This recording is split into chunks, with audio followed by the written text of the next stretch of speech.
Lettre de saint Jude, texte de la Bible catholique Crampon, enregistrement effectué par mission-web.com. Jude, serviteur de Jésus-Christ et frère de Jacques, aux élus qui ont été aimés en Dieu le Père et gardés pour Jésus-Christ. La miséricorde, la paix et l'amour vous soient donnés pleinement. Bien-aimés, comme je mettais tout mon zèle à vous écrire au sujet de notre salut commun, je me suis vu dans la nécessité de vous adresser cette lettre pour vous exhorter à combattre pour la foi qui a été transmise aux saints une fois pour toutes. Car il s'est glissé parmi vous certains hommes, dont il a été écrit depuis longtemps qu'ils encouraient cette condamnation. Hommes impies, qui changent la grâce de notre Dieu en licence, et qui renient notre seul Maître et Seigneur Jésus-Christ. Je veux vous rappeler ce que vous avez autrefois appris, que Jésus, après avoir sauvé son peuple de la terre d'Égypte, fit périr ensuite ceux qui furent incrédules, et qu'il retint pour le jugement du grand jour, liés de chaînes éternelles, au sein des ténèbres, les anges qui n'ont pas conservé leur principauté, mais qui ont abandonné leur propre demeure.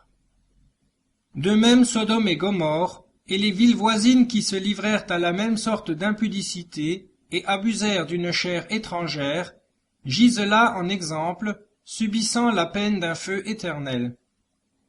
Cependant, ces hommes eux aussi, dans leur délire, souillent pareillement leur chair, méprisent la souveraineté et injurient les gloires. L'archange Michel lui-même, lorsqu'il contestait avec le diable et lui disputait le corps de Moïse, n'osa pas porter contre lui une sentence d'exécration, mais il se contenta de dire « Que le Seigneur te punisse ».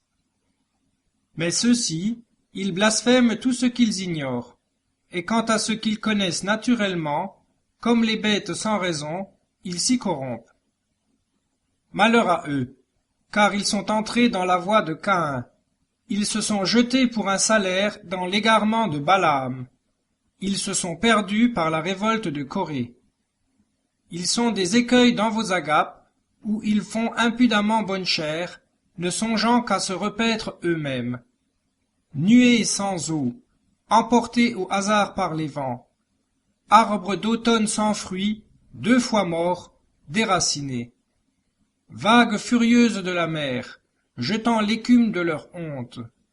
Astres errants, auxquels d'épaisses ténèbres sont réservées pour l'éternité.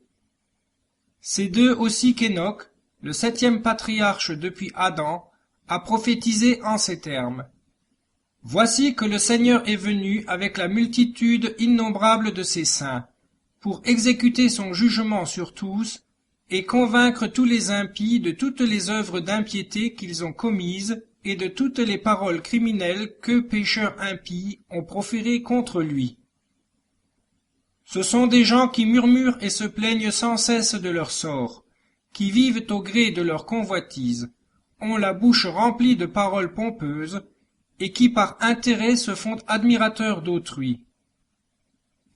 Pour vous, bien-aimés, souvenez-vous de ce qui vous a été annoncé d'avance par les apôtres de notre Seigneur Jésus-Christ. Il vous disait qu'au dernier temps, il y aurait des hommes moqueurs, vivant au gré de leur convoitise impie, gens qui provoquent des divisions, hommes sensuels qui n'ont pas l'esprit. Pour vous, bien-aimés, vous édifiant vous-même de votre très sainte foi, et priant dans le Saint-Esprit, conservez-vous dans l'amour de Dieu, attendant la miséricorde de notre Seigneur Jésus-Christ pour la vie éternelle.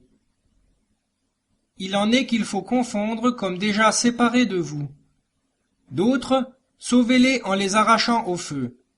Pour les autres, ayez-en pitié, mais avec crainte, haïssant jusqu'à la tunique touchée par la chair.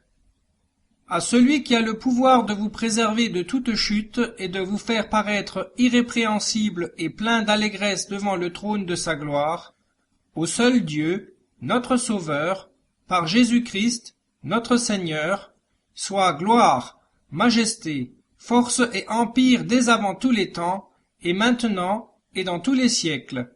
Amen.